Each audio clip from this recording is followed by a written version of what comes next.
Good evening, televiewers. Welcome to today's edition of Prime Hour. We this day are going to be looking at the situation at the level of Canada, where the Subcommittee on International Human Rights of the House of Commons of Canada are calling on their government. They are calling on the House of Commons to press on the government of Canada to look into what is ongoing in the Northwest and Southwest region, and to bring authors of atrocities to book and to use its international influence as a member of Commonwealth and La Francophonie like Cameroon to press on the government of Cameroon to ensure that there is a full respect of a ceasefire in the troubled English-speaking regions of Cameroon. We also are going to be looking at what is happening out there in the West African nation of Senegal, where the youths have been on the streets demanding the release of opposition leader Ousmane Sonko. A thing that was done yesterday. We look at what lessons to draw out of the political standoff. Many people are already describing Senegal as an example of democracy, not only for French African countries, but the African continent as a whole. We are going to be discussing these two topics with our panelists who already are seated in the house. Far Elvis Tayong is a militant of the CRM movement, a political analyst. Good evening and welcome. Good evening, Kumbluna. Good evening to Apostle Ambe and the level-headed thousands of viewers who are watching us wherever they are. Good things to the people of Gunoko Village as usual, and to His Royal Majesty Dr. Fomiki Waters and His Royal Majesty von Barbit, who have always been within Mbemi and Gunoko Village for developmental issues. I think that it's a pleasure being here, and we will be contributing our modest ideas to make sure that we put some ideas across whereby we can learn some lessons from what is transpiring in world politics. Also with us is Apostle Ambe Valentine Ngwa, who is a consultant with the House. Good evening and welcome. Good evening, Mr. Kum. Good evening, my co-panelist, Far Elvis Tayong, the Kangaroo Man. Good evening, millions of televiewers of Prime Hour. We are here again to educate Cameroonians, Africa, and the world at large. Thank you for the privilege to educate you. God bless you. We await the arrival of Prince Joel and that of Malamfe Robert Kedia, representing the CPDM party, on today's edition of the program. I'll start by sending the special greetings to you, Didi Banderas. If you know where you can have the best of moments in Kumba, then you must visit the Banga School. Go to Banga School, you have the best in Kumba. Didi Banderas accepts my greetings, and we are going to start our program out here with you, Far Elvis Tayong. The Subcommittee on International Human Rights of the House of Commons Standing Committee on Foreign Affairs and International Development in Canada is making a press. They had a press release that was made public on the 1st of March 2021. I would like us to look at some of the things that are expressed in this release, and then we are going to be discussing on it. The subcommittee concluded that since the root causes of the crisis continue to be ignored, there is no end to hostilities in sight. You have the feeling that the root causes have been ignored this far, even with what the government has been doing? Well, I think I went through the reports from that subcommittee on human rights in the House of Commons in Canada.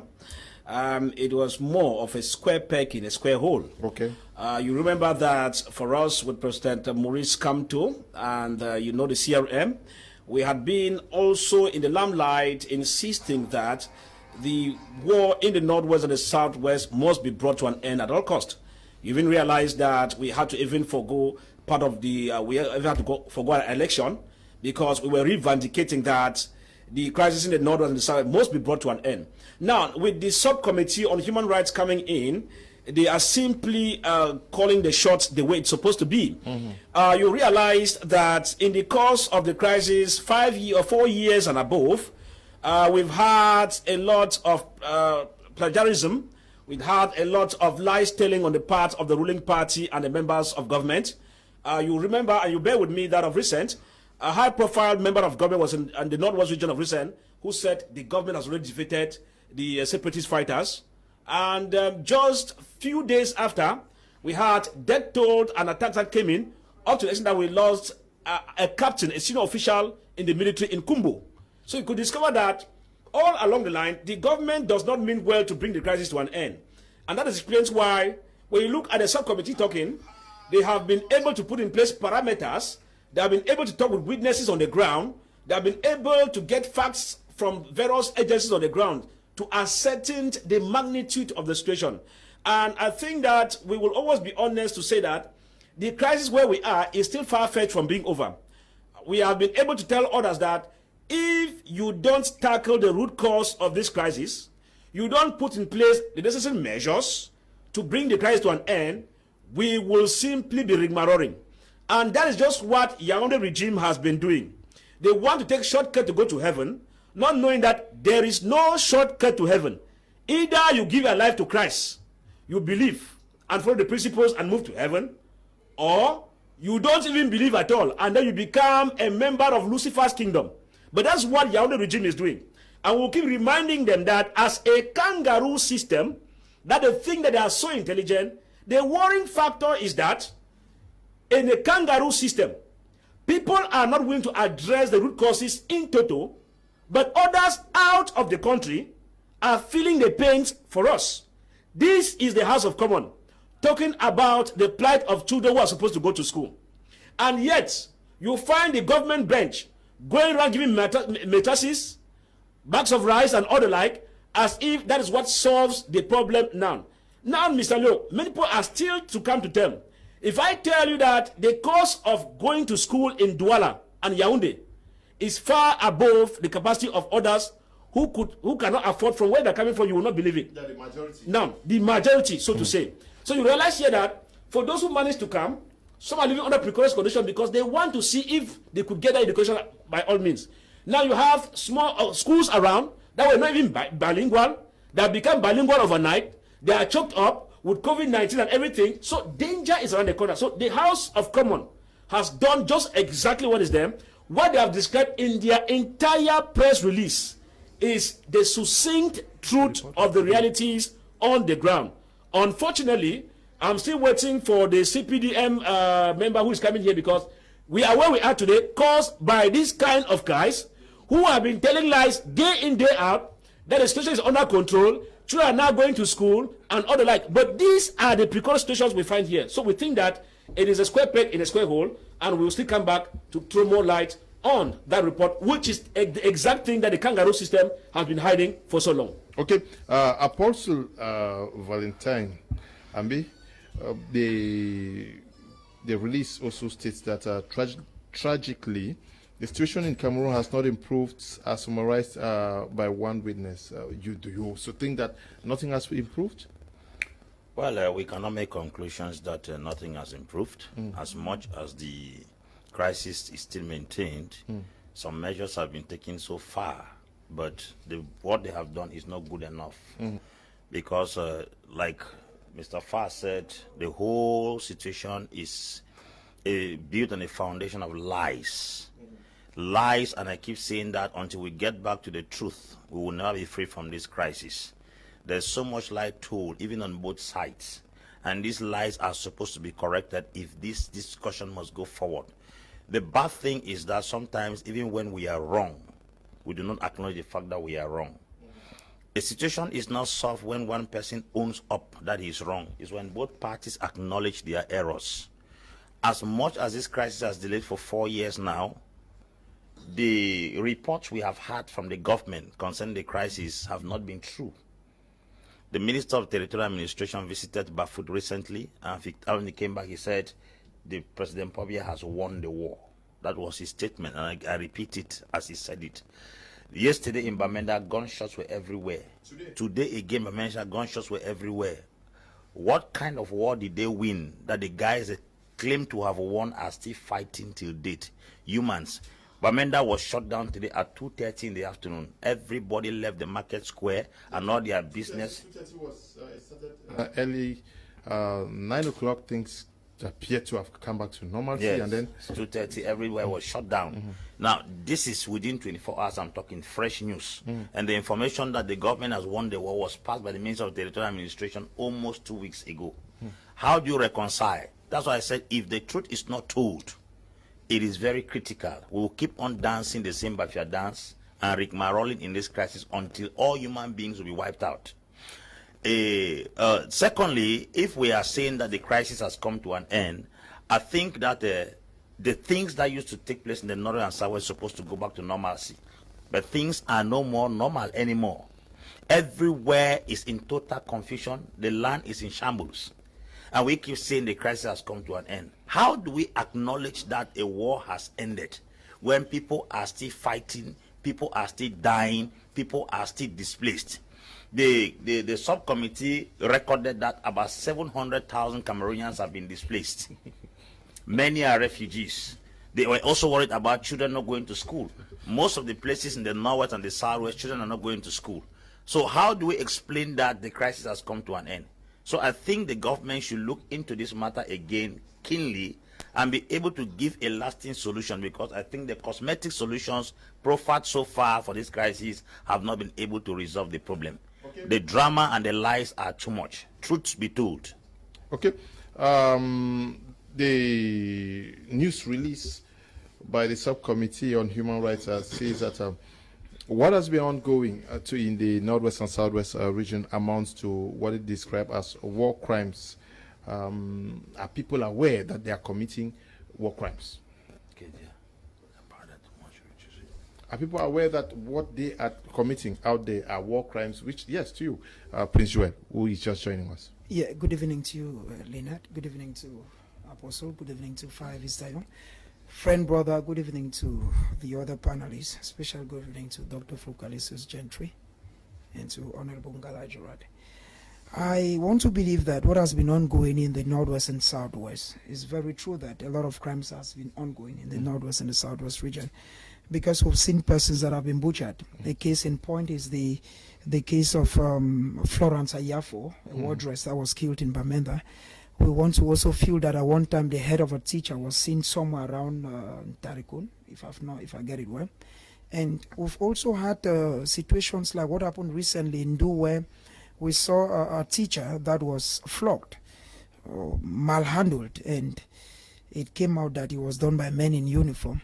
So I feel that what has been ongoing in the two regions, it's excessive so far as the abuse of human rights is concerned. But we want to feel that the international community has seen it, and those within the country are also seeing it, are not ignorant of what is ongoing in the country.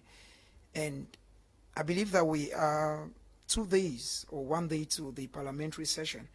Yeah, we just believe that it should come up in the parliament, and that the excessive killing and what has been ongoing in these two regions in the country, like Apostle was saying, it's really not very good, Mr. Kum, because I remember one time in Moyoka, a child was killed, Matambu's child, and one time in Mother Francisca College in Kumba, 7 children were killed. And these things keep happening every day in the northwest and the southwest. These are the ones you and I see. What about those that do not come to limelight? It occurs in both sides, because both in the military and in the other hand, I was discussing with a colleague who is of the profession in Yaoundé, and you would not believe, it's not only with the separatists, Mr. Leonard. On the other hand, too, those in the uniform, those trained, they also suffer. Because if you go to their camps, it's very true that when you go there, they want to say that you should stay within the confines and you should not expose military secrets.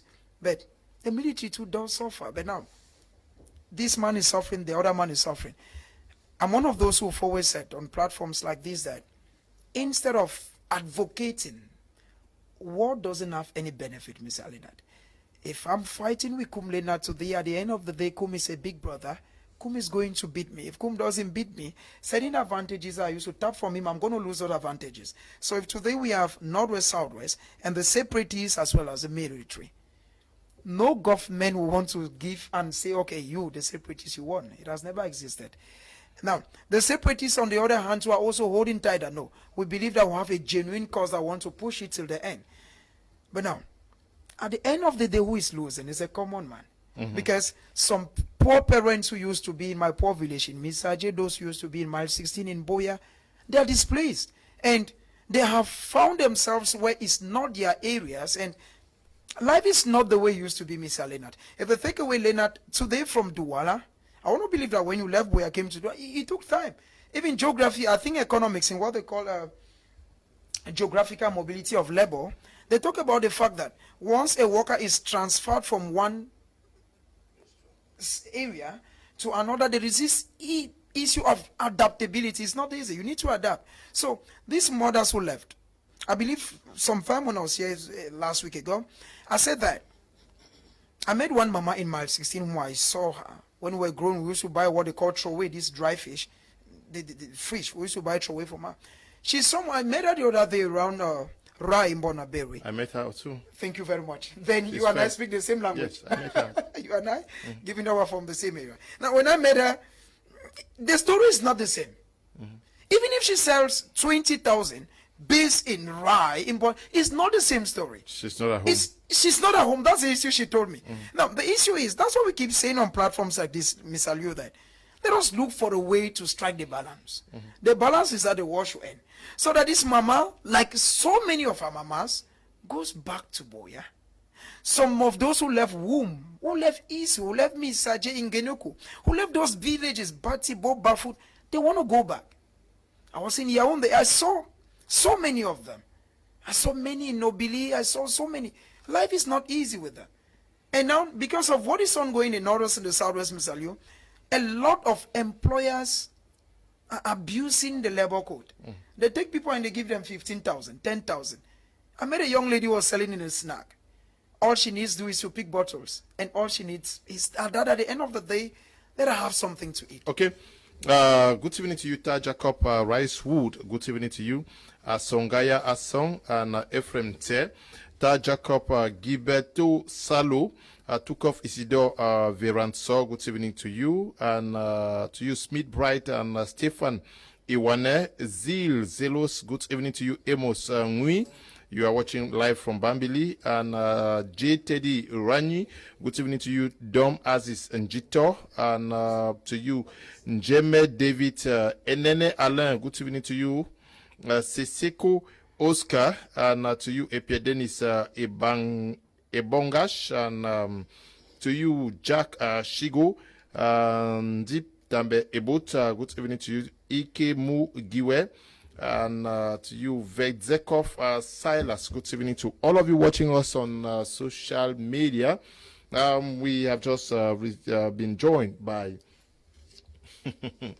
Robert Malanfe, who is Kedia, who is here with us. Robert, the release further states that witnesses, including an academic and people with regional experience, shared horrific stories of mass killings, forced disappearances, torture, burning, and worse forms of sexual violence. Since 2017, more than 700 civilians have been forcibly displaced from their homes, with over 60,000 refugees fleeing to neighboring Nigeria. Anyway, they raised the issue of children in these English-speaking regions, including children not going to school. Quite alarming. He raised the issue that of a mama who is suffering in Douala, who would love to go back, but there are many children, according to this news release, who cannot go to school because of the war. Firstly, I'll have to greet the head of state, and greetings to you, Kum Leonard, greetings to my co-panelists, and greetings to all Cameroonians watching us here, especially Honorable Queston Jingu Musa, who is there present in Yaoundé. I know he told me he will be following up this program. We've seen all what the Canadian House have said. We've seen what all other houses have said. But we've been seeing that they have been saying that, but the most important thing is that us Cameroonians, we are the ones to decide to bring back peace. Many people have their definition of the statement Cameroon is a sovereign state, but the truth is Cameroon is a sovereign state. If there is peace, people will bring back peace. We have been citing all these, the killing of this, the killing of that. We've been naming all of them. But what is the way forward? The way forward is for us Cameroonians to keep on dialoguing, going towards peace. That is all. There is nothing we can say, oh, go ahead, come back. That is the truth. It's about us Cameroonians. We first of all go there. Those that have picked up weapon against the state, are they supposed to have weapon? No, they should drop the weapon. If people like, they go ahead singing. Who is the state to ask them to drop weapon? We are there. This is 4 years. When we are realistic to tell them to drop the weapon, they will drop it and we'll get to peace. I want to appreciate all those villagers that have been honest to themselves, that have stood up and sent out these guys with guns in their village. I appreciate them. I appreciate also all those that have picked up weapon, that they have dropped their weapon, especially the general guy in Kumba that dropped his arm of recent. I appreciate them. He has received the light of the republic, and he's coming closer to the state and being a Republican. And that is what we want. If these guys can drop all this, their weapon, then us Cameroonians will keep on discussing and dialoguing. These children are not going to school. They are our relative. The 3,000 that have fallen, they are our relative. We all know them. They need to go back to school. It's not something that we are negotiating. Education is a fundamental human right that they don't negotiate about it. So these children need to go back to school. And who are those disturbing these children not to go back to school? We know that these guys that pick up weapons were the ones that say these children should not go to school. And the government have been trying that they should go back to school. If you want to fight for whatever nonsense you are fighting, you are free to fight. But ensure that you don't smash another person's fundamental right, which is the right of these children to go back to school, which all of us we must promote, we must appreciate. It will be very, very shameful when we talk as hypocrites. We keep on singing when children of other people are not going to school. And even some of us that we talk all over, we are in TV house, we are in radio houses, we go around, our children are across the Mongo going to school very well. When we come, we will not tell people to drop arms so that those in the villages, their children should go back to school. We are hypocritic. Why should the government ask them to drop weapon? Did the government give the weapon? No, the government need to negotiate with them. Pulling on the rope, and the time is going, and your own children are going to school while that of the poor people are suffering. That's the hypocrisy we see ourselves inside. It is a pity, it's a shame, but the way forward is for us to be realistic, drop on the weapon. You are free. If your ideology is federalism, you are free. Whatsoever thing you want, you are free. But separation and picking up of arms is non-negotiable. Anything you want, you are free to go to the street to say, this is what I want, that is it, yes. But picking up arms is non-negotiable. Separation is non-negotiable. Okay. Apostle Ambi Valentine Ngoa, the release also states that witnesses lamented the fact that this is a neglected crisis. Neglected crisis, when we listen to the U.S. Senate, it was the same. U.S. Congress, the same. Almost everybody is saying it is a neglected crisis. Neglected by who? They are saying it and they say it is neglected. Who should see it? You see, when it comes to international relations and international law, every country is considered sovereign. You don't just break into somebody's house. My daughter could be married to somebody. She is my daughter, but I have no right to barge into her house. That's international law. Now, until the man begins to abuse my daughter to a greater extent, I cannot violate the protocol to save the life of the person in question. So let's begin by, first of all, questioning the parliament we have in Cameroon. If the case is neglected, it's because our parliament, that's supposed to be the voice of the masses, the helpless people, we're supposed to be the one to have raised this issue in the parliament. 4 years running, our parliamentarians have not mentioned this issue in the parliament. We have a Senate, we have a parliament that is docile, inactive, and very irresponsible. Now, when they sit in that gathering and they are unable to raise up things that eat the nation, the very fabrics of the nation, it means we are having, like my brother will say, kangaroo parliament, where people are just gathered there to sing chants of a particular messiah and is being worshipped. The people don't discuss pertinent issues that bites the very marrow of the nation. That is the first we'll say the crisis is neglected. Number two, that we address the crisis neglected, we are going to talk neglecting the crisis at the national, at the international level. We have a Senate equally. That Senate, we don't even know the purpose that the Senate was created. As it stands today, I'm yet to find out what the Senate has done since it was created. It's like they created a platform to give employment to certain people who were disgruntled by the nation. So that platform has been created for them to be fed. They are just there to collect money and to sit. I don't know if the senators are going to be offended, but I'm a Cameroonian who understands the whims and caprices of our Senate in this country, and I have to address it the way it is. The Senate has been quiet. The next we have to talk about is that the elites. The elites of this region, who happen to be the ones that are supposed to be the voice of the voiceless. They have been stuck, cotton has been stuck in their ears and finances stuck in their mouth. They can no longer hear nor speak. Now, if the elites themselves cannot stand to defend the very essence of the people they claim to represent, then I'm telling you that the elites have failed us, the Senate has failed us, and the Parliament has failed us. Those are the three things I will analyze to tell you that at the national level, the crisis is most neglected. At the international level, Cameroon is part of La Francophonie, and Cameroon is part of Commonwealth. The same with Canada. Canada is coming up because as a member of La Francophonie and Commonwealth, they think they have a stay to ginger the international multilateral cooperation in order to resolve the crisis. But this particular situation in Cameroon, being a member of La Francophonie boss has come to this Cameroon. They stock finances in their mouth and their hands, they could not speak. Either fits you, controls your tongue. The Commonwealth came here, particularly Scotland came here and sang songs and chants. They gave them price at a tudi. How can somebody who came to control a crisis in the Norway and Southwest end in Yaoundé? No, she was in Boya. No, she was in Boya. She was in Boya at the lodge where she was lodged and fed. She didn't go to the field. Don't tell me about Boya. Boya can be anywhere. It can be anywhere. Let's not begin to dig down on this platform.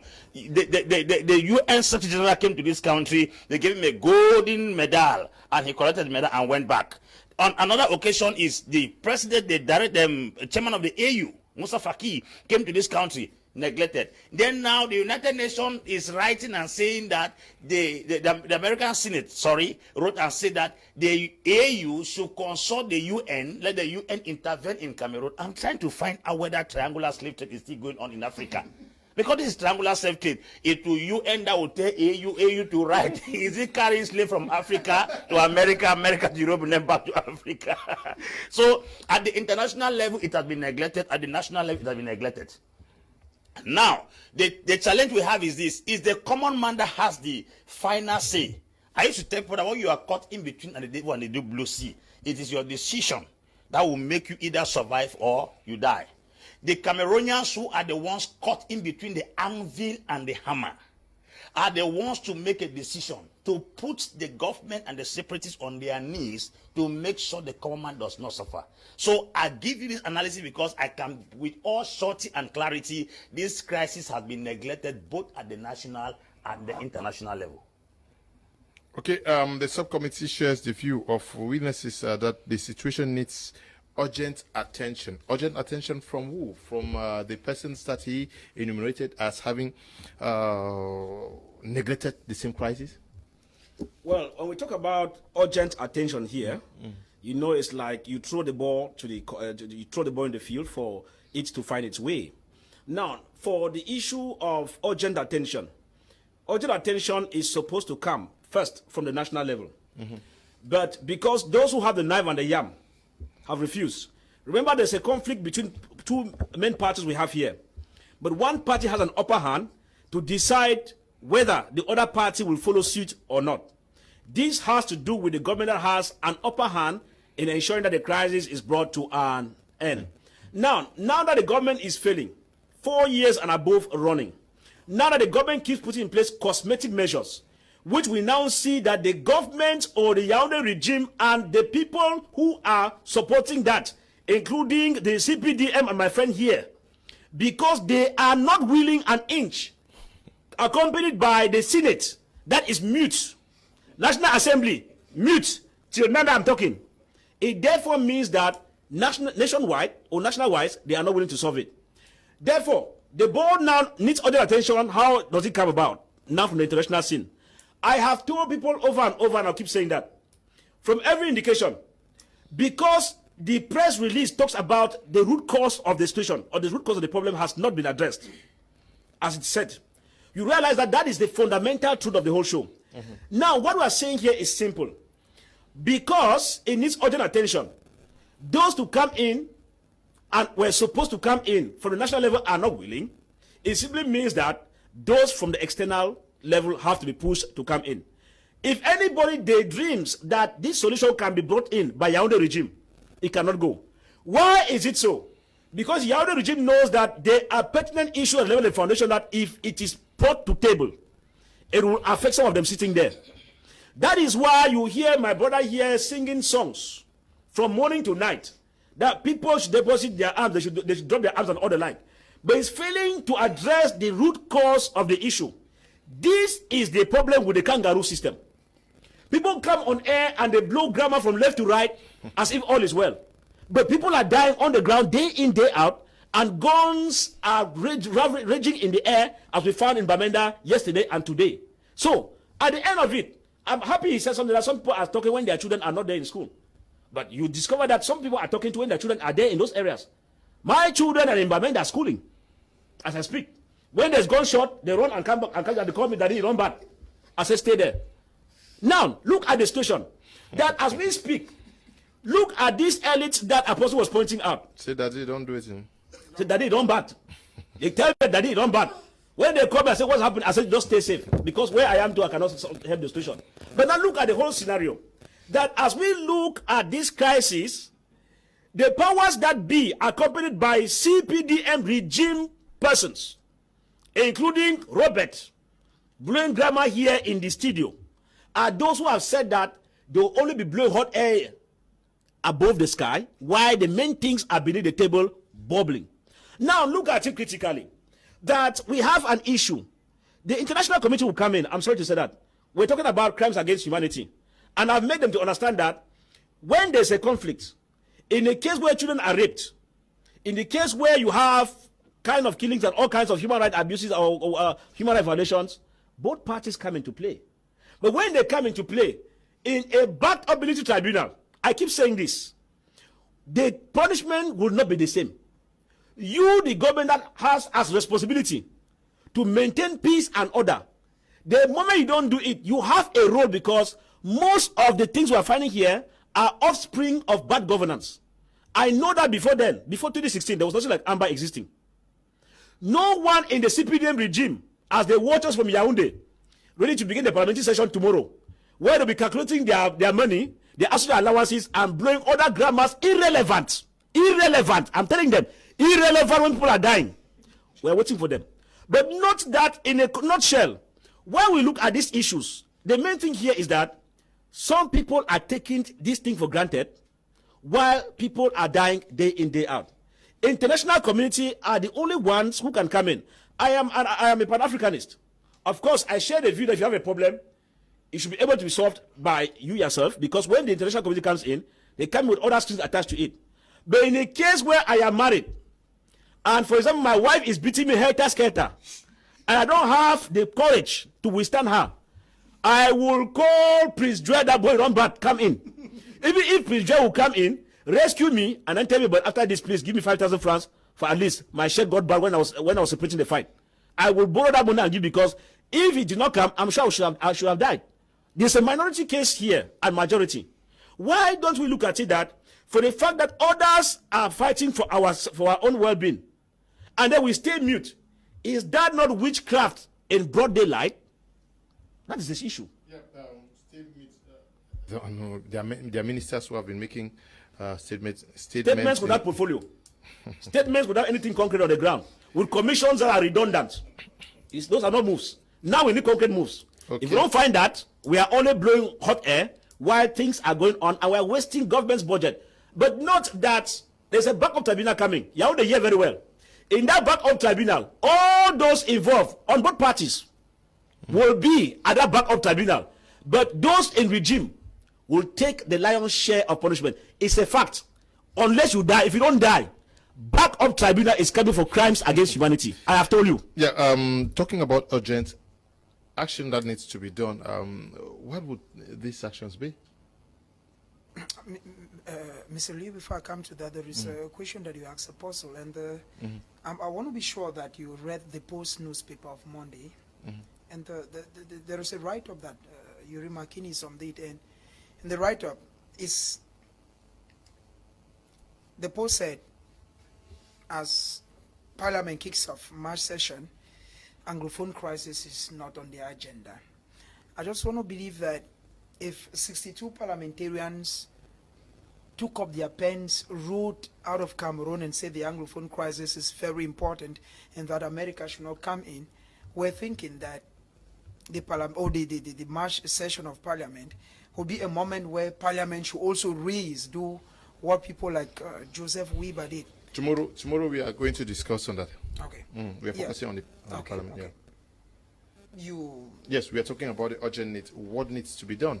Yeah, I think that what needs to be done is the fact that, first of all, we need to accept that people are killed every day.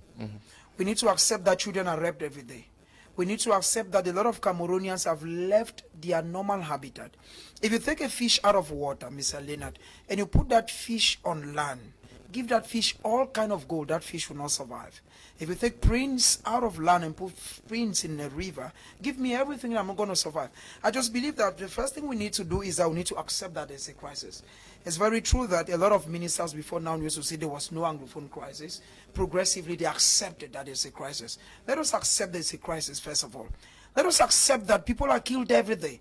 And when we do those things, let us accept also that what we envisaged or what the president brought up from the 30th of September to the 4th of October in 2019 called a major national dialogue did not actually, because the objective of it, the president said it, I'm using his words, that the major national dialogue top on the agenda should be the Anglophone crisis. If we left 2019 and we're in 2021, yet people are still being killed, like my brother Fayebi said, that there were gunshots in Bamenda today. Yeah, and now if we still have gunshots in Bamenda in 2021, when there was a major national dialogue in 2019, after which so many commissions were created, and that it means that we did not solve the crisis. So the urgent thing is, Mr. Leonard, is I think that when the representative of Pope Francis was in Bamenda, alongside the Minister of State, Secretary General of the Presidency, Ferdinand Gongo, he said one thing. Pedro Parolin said that if the crisis should end, first, there must be need for a dialogue. There must be need for reconciliation. It means that he's saying that there are people who have been killed. It means he's saying that we should come together as a family, Mr. Leonard, irrespective of where you stand, irrespective of where we are today. When I look at what is ongoing in Cameroon today, we shed tears. Because when you go to Bonaberi, we are in Douala, you and I, just go to Bonaberi. Go there, for instance, around 11 p.m. and see what is happening to people in there. There are a lot of guys who don't have where to sleep. They sleep by the streets. There are a lot of young guys who pick bottles in the bars. They don't have where to sleep. And they just do. There are people who wash plates around restaurants because they need just a plate of food. Those are the realities of the war. And these are people who used to stay in their villages, and even if they eat just cocoyam and oil, the day goes through. But now, life in Douala is very expensive. So I just feel that the urgent thing is, let us admit that the major national dialogue did not yield fruits. Let us also admit that there is need for a major, it is need for us to talk. Because if you are dialoguing, look at those who took part. There were 8 commissions. Look at all those who headed the commissions. There are ministers and ex-ministers. Who was one of those who represented a commission who was actually maybe somebody who came from the other hand, because we have 2 camps. It will cost the head of state nothing to say, okay, Sisi Kwayutabe, it is very true that you were talking separation, but I want to talk with you. It will cost nothing. It will cost nothing for the head of state to say, okay, Mancho BBC, you came out in Bameda, you came right in a coffin and said, okay, you're demanding for this. I want you to go back home. I just feel that if we start accepting some of those realities, because these are things we've been saying since 2016, if we can accept some of those things and we put them in practice. The military, it's very true that the military, like the Minister of Territorial Administration, we should put it that is professional, but the war cannot be solved from the war from Mr. Leonard. The war can only be solved from what the international community has said, from what everybody has said, that there is need for us to look at each other in the face, say, I offended you yesterday, what do you want? If the president of the country could say in front of Mo Ibrahim that I know the problem in my country, 80% wanted to take away 20%, it means he knows the problem in Cameroon. Why not solve the problem? Let us admit there is a problem. Mr. Leonard, if I offend you, I should be able as a younger man to you to tell you, big brother, I am sorry. It is very true that a government would not succumb to those who took up arms, but it is not those who took up arms who are suffering, Mr. Leonard. You will not agree that when Chris and the family, when something happened and they arrested a sister and things like that, the sum that came from them was very huge. You start asking yourself where they're working, where they got that kind of money. Do you understand? So the issue is, at the end of the day, it is not those who took up the arms who are suffering. It is you and I. It is my poor grandmother who used to come to boy and tells me, no, Prince, I want to go back and I want to do things. I want to feed my pigs. I want to go and work. They are losing those things. So we want to say that there is need, Mr. Leonard, for us to admit there is a problem. Look at each other in the face and say that there is need for a dialogue. Because what happened wasn't a dialogue. Kenya Malamfi, many instances at the international level have called for another round of dialogue to move from what happened in Yaoundé. Do you also share that view? They are not the ones to tell us, because us Cameroonians, we have always been dialoguing. We started at Fumban, we did it in 1992, and we are still dialoguing. They are not the ones to come and teach us. They should first of all handle their own problem. Look at the dirtiness that happened in America in the name of election, the Capitol attack. What do they have to teach us?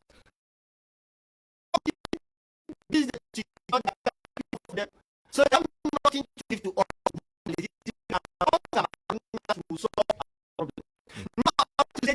Everybody go and be the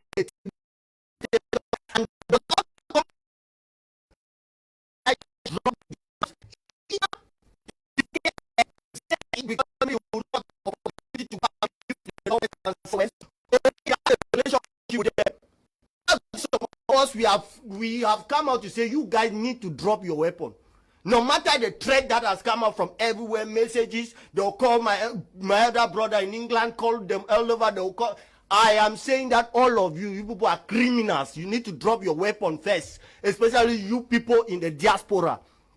You don't expect somebody to come and say they should cut the hands of people's children, say they should burn the cars of United Nations, come out and say nonsense, and people are saying that we should dialogue with them. Why can't you people say they should dialogue with you people? Why can they not dialogue with us that we are in Cameroon, we are Republican? They should dialogue with people that were selling newspaper and now they now own houses of 700 million in America. They should go and dialogue with them? No. They are taking people's contribution, building big house. Is Chris Anu's causing a few Masha that they are doing money laundering, exploiting money from people and growing very well? They should dialogue with them. Why can they not go to the people are there in the country? They will dialogue with them, and everybody was invited at the dialogue, and Cameroonians will keep on dialoguing. And I still say it 100% that I will promote any dialogue, anything that does not have to do with separation and picking of arms. I will say it, I will support it 100%. If you are talking about your form of state, you are talking about everything, is your right, but separation and picking of arms is not negotiable. It's not even something we should discuss about it. We are talking about elite. Our elites have not failed. Our elites have not failed. Because people in the country that their voice can be heard are scared to stand up and tell these guys in the bush and those in the diaspora to shut up. They are scared to say it. All our chiefs, we've insulted them, discredited them. Men of God came up, we discredit them. Our bourgeoisies, economic people with companies that they are suffering, having more effect even than all the common people because their company have been shut down. We insulted them and called them blacklegs and sent them away. And now we say that the elite have failed. What do you want the elites to do?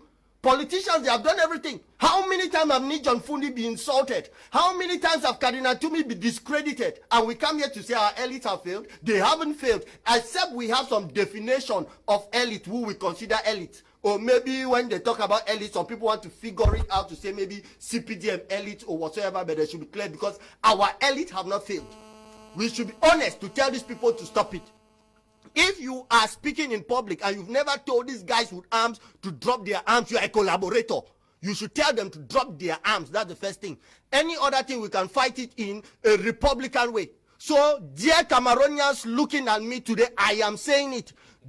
Everyone you know that speaks anywhere on TV or radio that have not asked these guys to drop their arms, they are hypocrites. Because these guys with arms are killing your brothers. They are doing everything with you people. And you people sit quiet and they come and say, they are not going to school. The House of Commons have said, this one have said this. They are hypocrites. The first thing is, we are supposed to be Republican. Drop your weapon. Stop about the issue of separation. Then we can fight. We are Cameroonians. We can fight ideologically on whatsoever thing we want.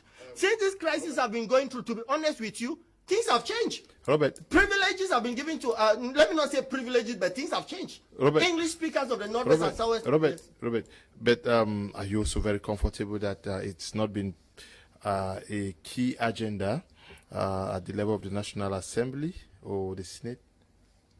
Anyway, everybody has his view.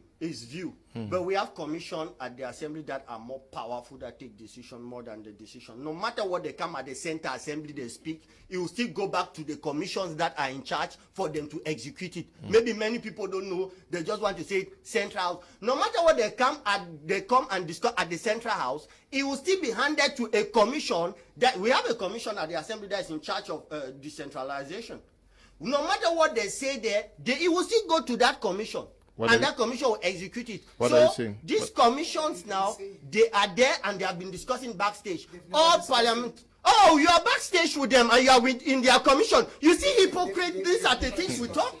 Are you at their back? Their various commission. Kedia. That's it. It's very hypocritic. I said they have not spoken at the center house, but they have their commission that they discuss about it. Somebody tells me that in those commissions they have never discussed about it. Are you in those commissions? These are false information we give to Cameroon. Are you there? Are you yourself there? Many of them have said it on TV. Many of them. Of course. Honorable Ngala have said it that in the back commission they struggle as parliamentarians of the Northwest and Southwest region. Okay, please. The questor, Honorable Njingu Musa, is there, which is somebody that was with him last week. Many of them. You've made a point. Let us just go through the release. The release also says that the subcommittee agrees with witnesses that as a member, the Commonwealth of Nations and the Francophonie, alongside Cameroon, Canada could play a stronger role in helping to end this crisis. How can they do this? How can Canada do that? Canada can do that. Canada is part of the Francophonie, which is a huge company of nations, and it's also part of the Commonwealth. Okay, they can lobby both sides. They can lobby both sides and then bring a, how do I put it, a multilateral combination of most of these nations together, and then they can now file a motion and insist and press either the UN or any of these bodies to carry out actions to stop the crisis.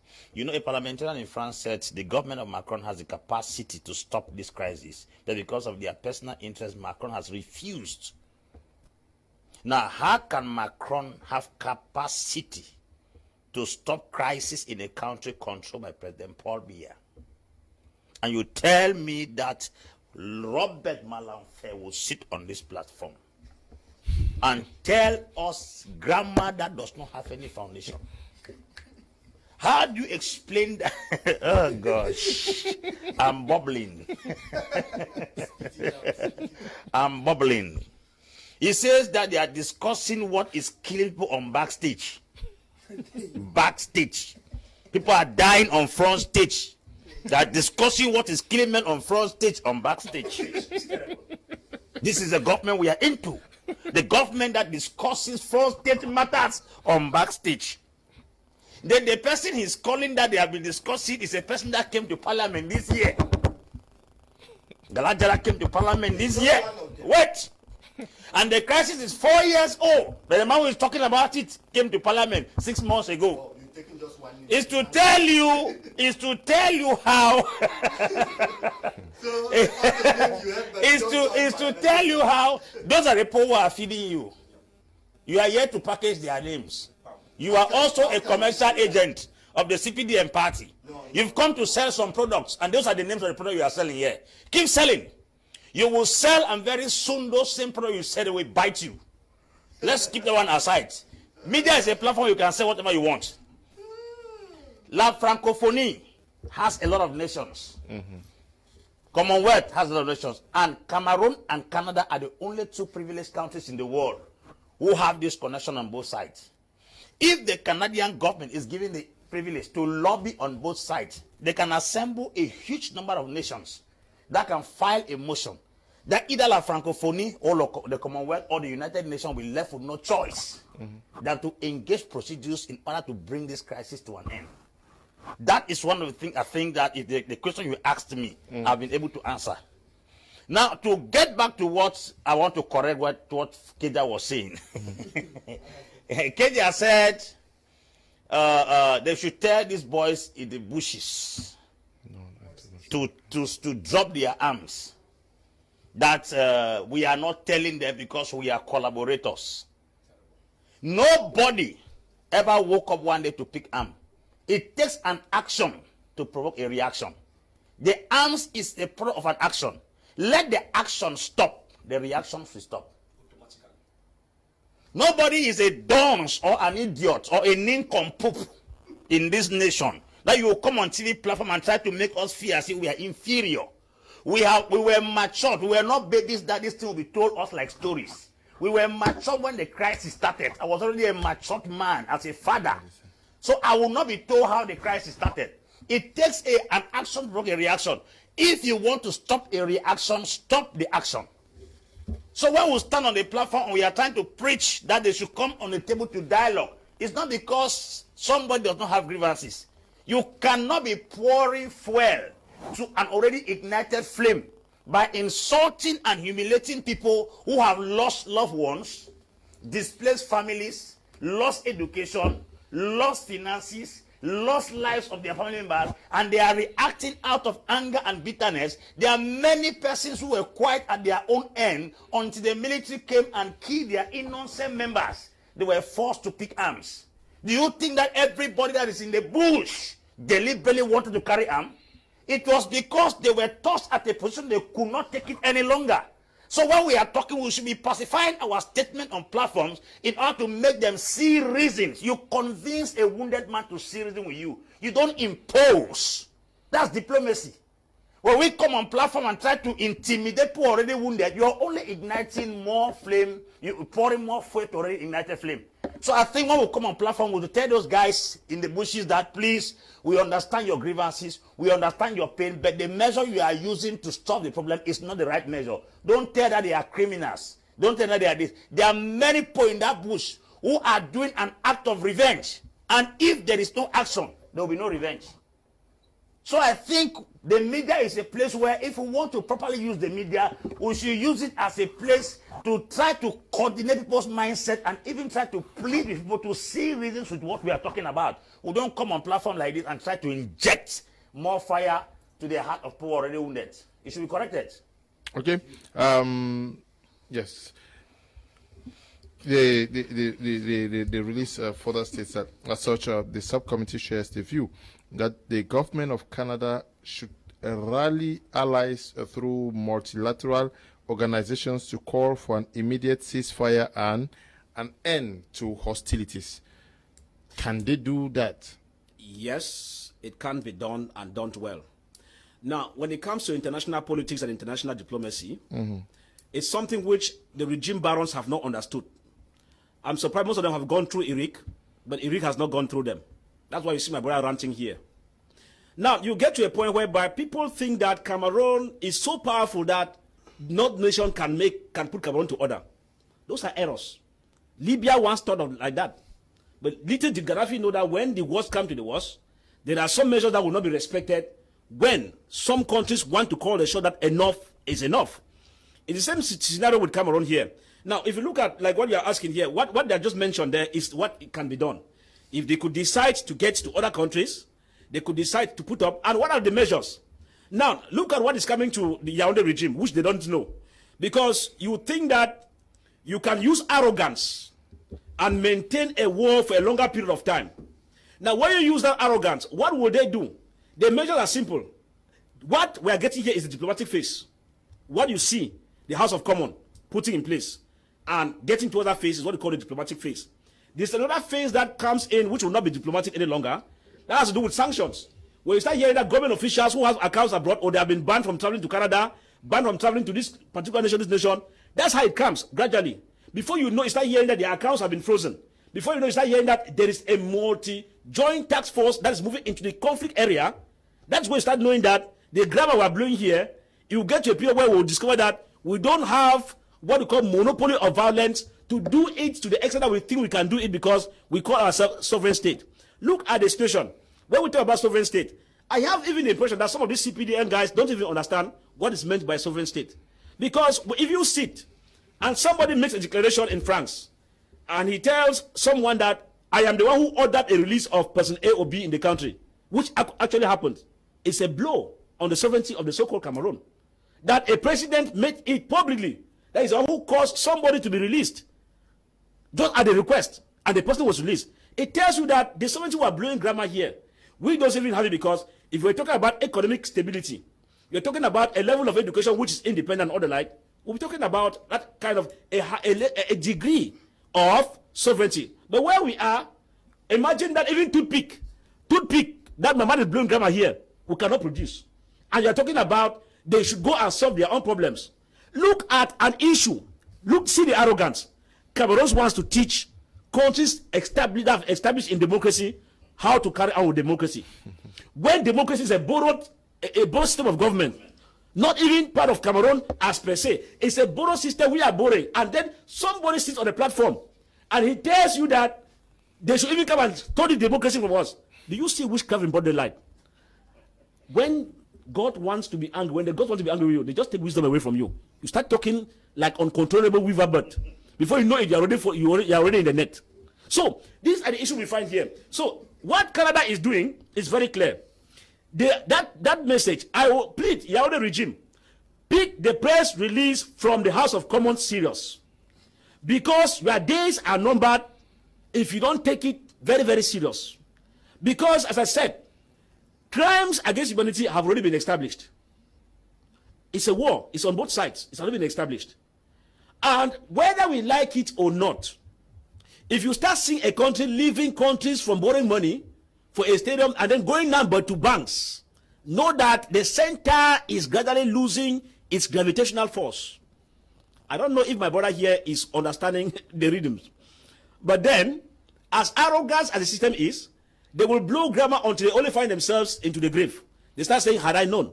Now, when the time comes from the letter we're finding here, already lobbies are going on. If you see a French parliamentarian talks, you see the House of Commons in Britain talks. Now, this one, House of Commons in Canada is talking. When the Congress the Congress House in America has spoken. These are powerful houses. And again, we had another parliamentarian in Germany who spoke of recent. Now, I am surprised that when these things come in, we are not understanding that the game is fast changing and it might not longer be business as usual. So at the end of it, the moment people continue to that, because what is the essence of a government? The essence of a government is to provide security and ensure the well-being of the people you are governing. The moment you start falling short of that, sometimes you could be given benefit of doubt to amend it. But what are we seeing? We are seeing that they are no longer willing to amend. Can you imagine that someone tells you that discussions were at backstage at an issue that people are being killed, and he tells you, no, this parliamentarian discussing backstage? We are not fools to be deceived here in Amasa. I don't think we have become nincompoops of the first order that people will be telling us grammar here on air and at random. And I have the impression that even the Robert himself does not understand how the National Assembly functions. I have covered National Assembly for not less than 10 years, opening and closing session. Probably I'll find time and educate him on how they function. When he says that, no, it is a subcommittee that is supposed to handle. Things are sent in, they are sent to subcommittee, and they come back to the General Assembly for endorsement. If he does not know, let me begin to educate him how National Assembly functions. So when you sit and you are commercializing people's names on air because you get peanuts from one parliamentarian to the other, and you make them watch TV so you know that you are the Lord who has come to put their names up, all of them are sleeping MPs. Okay. I'm telling you. Okay, Pro Kitoko, good evening to you. Tungwe Ngole Epie, good evening to you. Ta Jacob. Ni Abakwa, good evening to you. Mbu Agbo and Ayong Franklin, good evening to you guys watching us on social media. Please, can we? Please. The release further states that it should mount an international campaign pressuring the government of Cameroon to allow the establishment of an independent fact-finding commission of inquiry to investigate the conflict, including the atrocities and its root causes. The government of Canada should also consider, alongside international allies, sanctioning those responsible for atrocities and severe human rights violations through the justice for victims of corrupt foreign officials. Mr. Liu, I think that when you look at what has been ongoing in the two regions of Cameroon, at times it becomes very difficult to ascertain who has done what. That is why I think that when you talk about a fact-finding mission, it's very correct, because I'll give you a very simple example. When you look at the 4-month-old child who was killed in Moyoka, there was a lot of controversy. At one time, the father of the child, Matambu, said, "My daughter was killed." I'm quoting the father, that my daughter was killed by the military. But the Minister of Communications said that this man used to be a CDC worker and was a combatant who had dropped his weapons. So his former colleagues with whom he carried arms came back to say, okay, you dropped. They came back to revenge. Now, when you have this controversy on a story, because on one side you have this, on the other hand you have the same story, that is why they are talking about a fact-finding mission. So at one time we have to know who has done what. When you look at Florence Ayafo, for instance, it's very true that in one morning they just got up and they discovered that she was butchered. At one time, Mr. Liu, when you listen to those videos and the pidgin that comes out from it, Mr. Leonard, you agree with me. You were in the Southwest. You grew up in the Southwest. It's very true from the Northwest. But you will agree with me that there is a difference between pidgin that comes from the Southwest and that from the Northwest. And pidgin that comes from somebody who is French speaking. When you listen to some of the videos and what those people will say, you want to say that, you're tempted at times to say that those who are speaking are not necessarily Bamenda people. Okay. So you are saying that those who killed Florence, Ayafo. I'm not saying so, Mr. Leonard. I'm not saying that they are separatists or are the military. This is what I'm saying. I am saying that when they talk about a fact-finding mission, they are extremely correct. Okay. They are correct because we have seen the separatists celebrate for have killed people. I want to remember that when a plane was bombed, is it in Bafut or in Batibo? I remember that if not Crisano, there was this thing they said they did it to show their wealth. Now, we have also seen the military. The only area where the military has openly admitted, Mr. Leonard, that they were responsible for the killings was in Garbu. That was on the 14th of February. And this is when the Minister of Communication had denied. This is when the man in charge of communication at the Ministry of Defense, Serge Atomfak, had denied. This is when even the man in charge of territorial administration had denied. But when the president said, okay, I want a fact-finding mission and I want the truth came out. So when they are saying that they want a fact-finding mission, I think it is correct. Because what is ongoing in the Northwest and the Southwest, Mr. Liu, it is at times very difficult. Why? When Boko Haram came to Cameroon, I think what they used to say is, when you keep a lot of beards and they grow so much, they start saying that, okay, you are a Boko Haram. When you used to cover your face so much, they say you're a Boko Haram. When you go to Bamenda, Miss Alina, I was in Bamenda in December. At times you even move with these guys, they come and separatists, you don't know them. So, what is ongoing back? You know a soldier. How then do you say, okay, Far Avis is this, Prince is this, Malafa is this?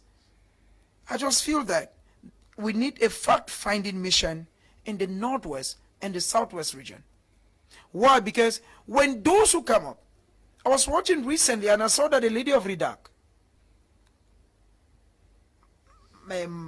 Marceline Gomez, I saw that she was given an international trophy, an award recognizing what she's doing.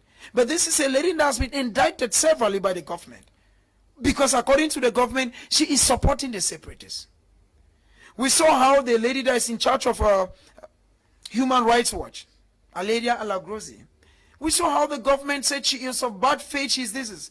I just feel that, Mr. Liu, we need, because there is something that we always say in Cameroon and in Africa, that nobody points their house with the left hand. The day Cameroonians will be shocked is a day, for instance, my brother, Robert Malafe, will sit there and say, no, the separatists are correct. Or this action that happened, for instance, in Bamenda today, it is the military and not the separatists. So we need somebody to come inside and act as an umpire. We need somebody to act as a referee, to say, okay, Prince, you said this is your exercise. Let's come even in communication. That's why the National Communication Council is there. They do 3 things. They tell you your problem, they tell you, they warn you, and they sanction you. So we need the referee to come inside. Okay, they're calling for justice and for authors of atrocities to be sanctioned accordingly. But how do we apportion blame to who without an investigation? A proper investigation has always been done, and the government has always acknowledged it. There are wayward members in the army, and they have been punished. The government have never said the army is perfect. If we are honest, we should say the government has always been honest. The government have not said they are having a perfect army. In every profession, there are wayward people, and they'll always do what they are doing. At the level of the separatists, I say it. Those in the diaspora are thieves. I am saying it. I am not inflaming anything, but I'm saying that those in the diaspora that were poor and wretched, with no job, are now rich. I am saying that they are thieves. About those in the bushes, I am saying it that they have been manipulated to pick up arms, and that they should drop their arms. It's not anything about inflaming anything. I would not want to go about to talk about those that feed from Yaoundé. It's not everybody that talk that you think does not feed from Yaoundé, but I don't want to go into that debate, because nature will expose certain things when the time comes. Talking about you were just praising anyway. I don't want to go into that. It's not there. No. All right, allow me to I'll speak. take exceptions to your Allow words. me to speak. Listen. Allow me. I take exceptions to You your don't words. tell me to listen. But I'm saying that I take exceptions to your words. You don't tell me to listen. You listen because I'm the one talking. When it's time for you to talk, But talk. listen, I take You exceptions. don't tell me to listen. I When take it's your time exceptions to your talk, we words. talk. So for When now, you say that I don't feed tell from me. Yaoundé, I take exceptions from. Did I call your name? Are you You guilty? did not, but you say I praise people. Did I call It's your name? Ngala Gerard, your parliamentarian. He's my Are you parliamentarian. guilty? Did I call your name? How many of us Being are a here? national parliamentarian. How many of us are here? We are take 5 of us exception- no, here. I Why take are you exceptions. guilty? I take exceptions. Why are you guilty? Dr. Fukale Can we- Cameroonian can we- listening to us now, you just got what I was saying, that nature will expose certain things. I didn't call anybody's name here, but somebody is feeling guilty. That's why I said nature will expose those that feed from Yaoundé. I didn't call anybody's name, but now I'm being attacked. Anyway, I still have the floor, and I am speaking. Talking about justice being put, yes, justice should be put in place. All those in the diaspora will answer for their crimes. We have videos of those that say hands of children should be cut off. We have them. We have videos of those that said the cars of the United Nations and the rest should be burned. We've seen all those things. But after that, what I want to be clear with it is that we are speaking. People are falling down. The way forward, first, is the stop of violence. Now, the military is there to carry out its order that it took an oath to protect the sovereignty of the state. It is true that people that have pick up arms may have their own reason, but it is against the law. They should drop these weapons, and we will keep on negotiating and talking together. We have been talking. It's not the white man that will come and tell us to talk. We have been talking. And we are still talking, and discussion is still going on within ourselves and with those in the diaspora, and we will keep on discussing. So the way forward is that those with arms should drop their arms, and when it is being dropped, you see that everything will go on smoothly. We've seen generals that are so-called ambassador generals that have dropped their arms. We appreciate them. They have become Republican. I want to also thank the people of the Northwest and Southwest region that in their numbers voted for the CPDM, giving their trust to the President Paul Biya to lead them towards this bondage. And that is what he is doing. So we are saying that the government and the separatists, the separatists are doing their worst, but the government is there to put in order. But when the time will come, justice will be given. Yes. Now we need to move on. The crisis is ongoing. People are dying. We saw what happened in Bamenda today and what is happening in the Southwest on a daily basis. What should be done? Do we keep looking onto the international community to come up with similar releases? Because I'm sure very soon the Congress of the United States is going to issue something similar to this. Very soon the EU Parliament also is going to issue something like this. We have seen videos from emanating from the UK where it is. But what should be the clear way out of the situation? We cannot underestimate the different gatherings across the nations of the world because diplomacy may be slow but sure. Now, my problem is, for how long shall we wait for diplomacy? Why souls are dying every day? Desperate problem needs desperate measures. Souls were dying in Rwanda in 1994, and we kept having the write-ups from different organizations in the world until Paul Kagame himself rose up as an individual and then faced the crisis and dealt with it squarely. The international body has not solved any major crisis in Africa, as I tell you. I can give you as many other crises that have occurred in this Africa, and the international body has not played any pivotal role. So counting an international body is like fetching water with the basket. That's a problem. Counting an international body is like fetching water with a basket. Which African problem was solved by Africans themselves?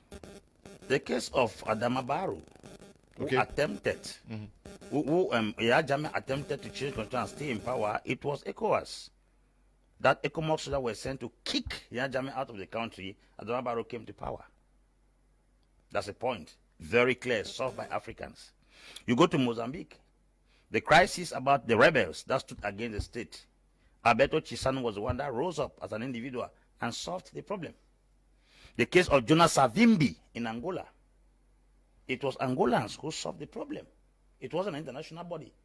So we are not talking Africa as if we are strangers to this continent. We know practically what has been happening here.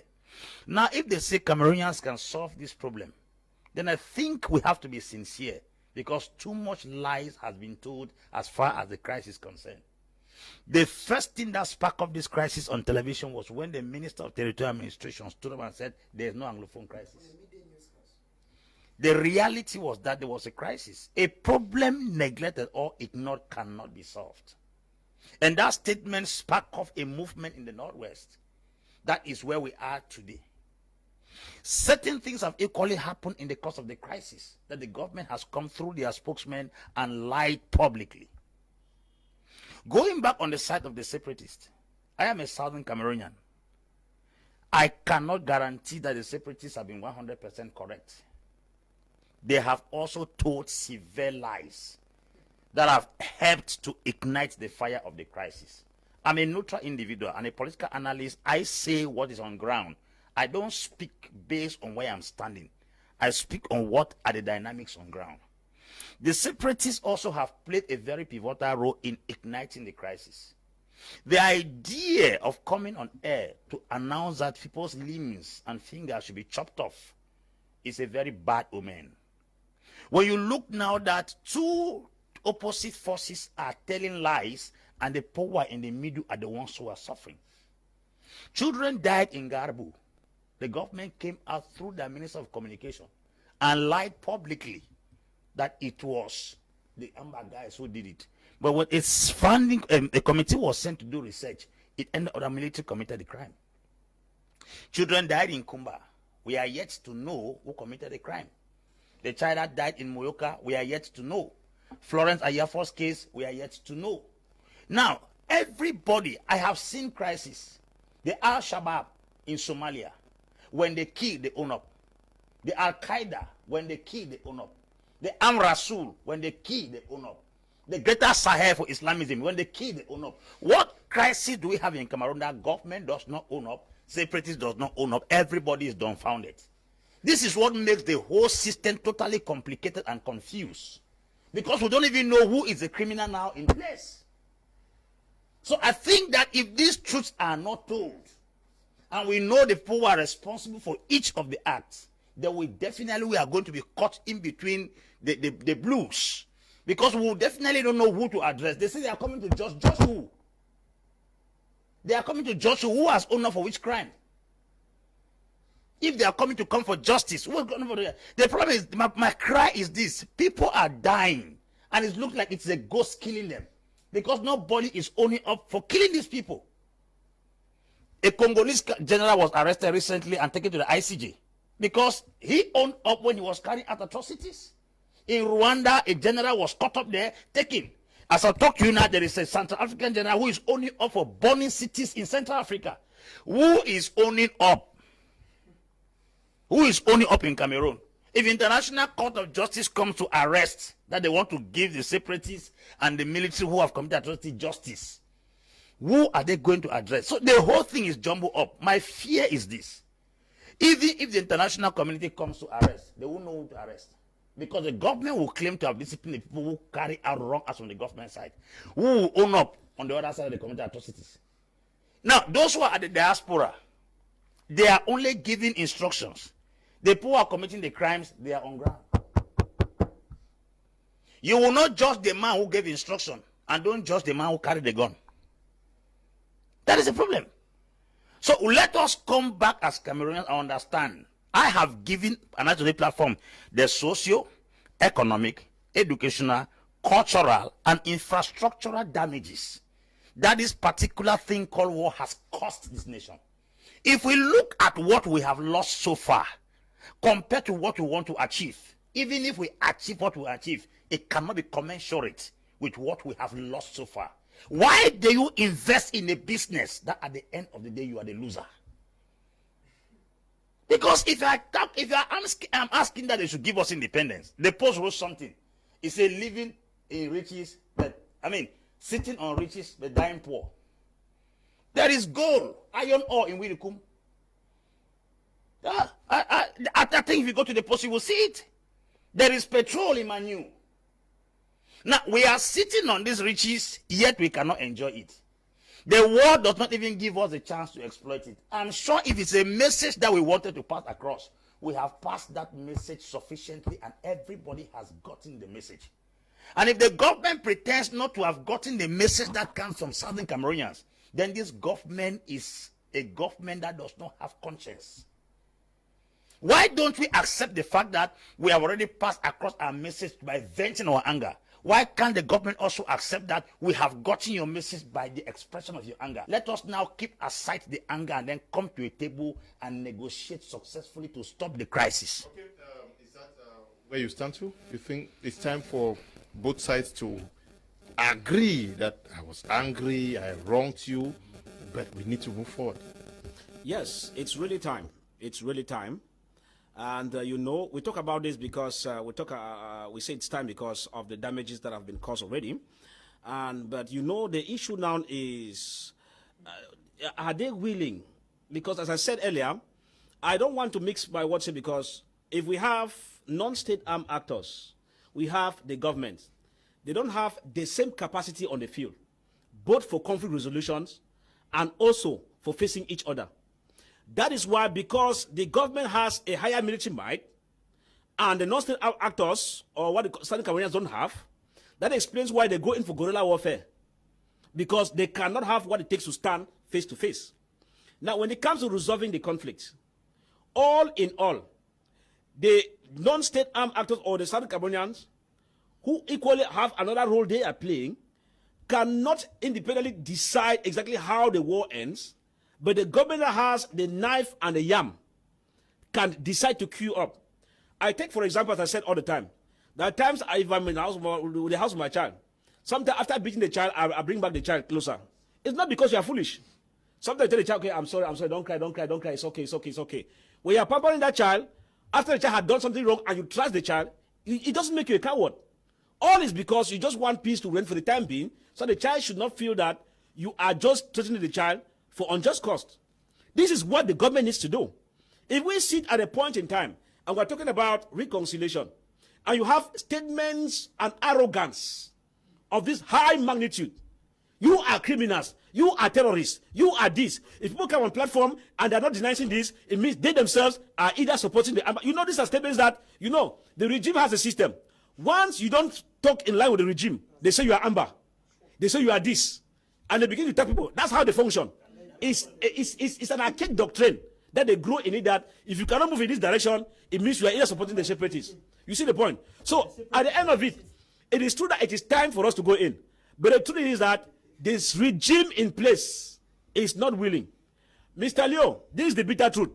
If regime accepts a clean and clear dialogue, the form of the state will be touched. I'm not talking water in my mouth.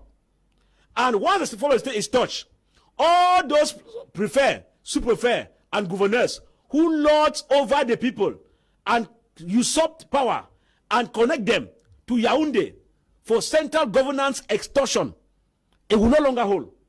There's no way. That's the reason why you see them dodging from the central issues of the form of government. And I'm sure people like Robert understand that they have decided to play the slave part of it.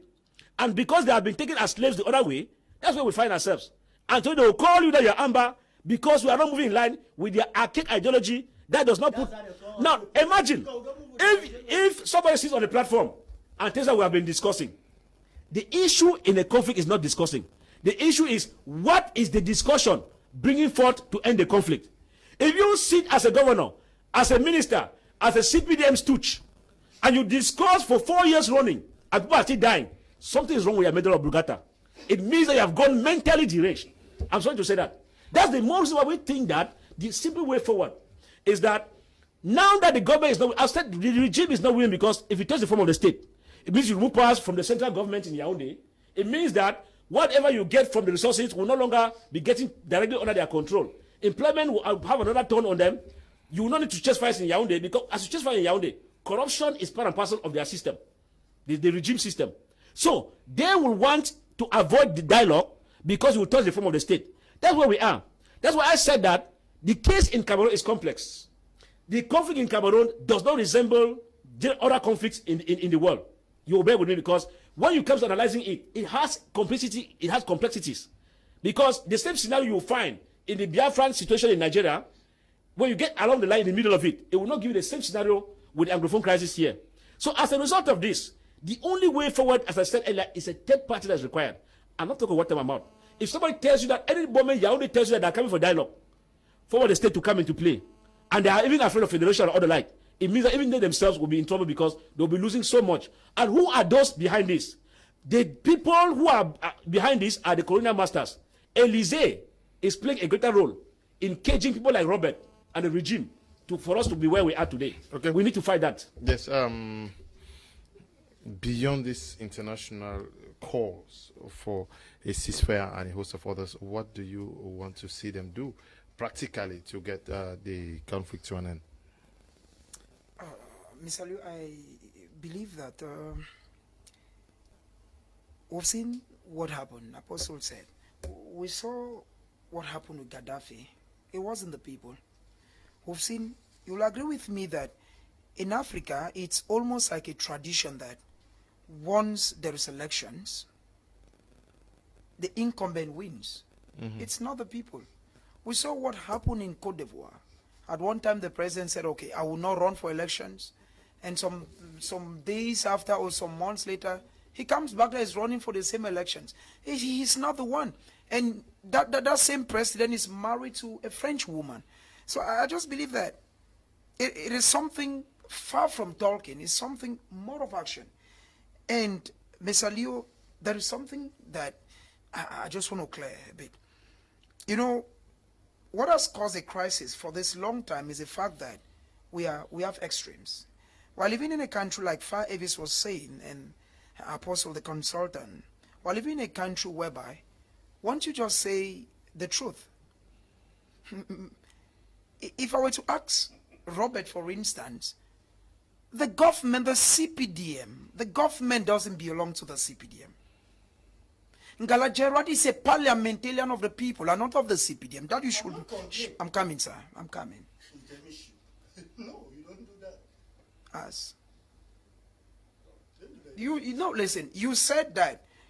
What you said before now is that if you're talking, I shouldn't talk, and now that I'm talking, you shouldn't talk. It's disrespectful. It's not manly. As who are you?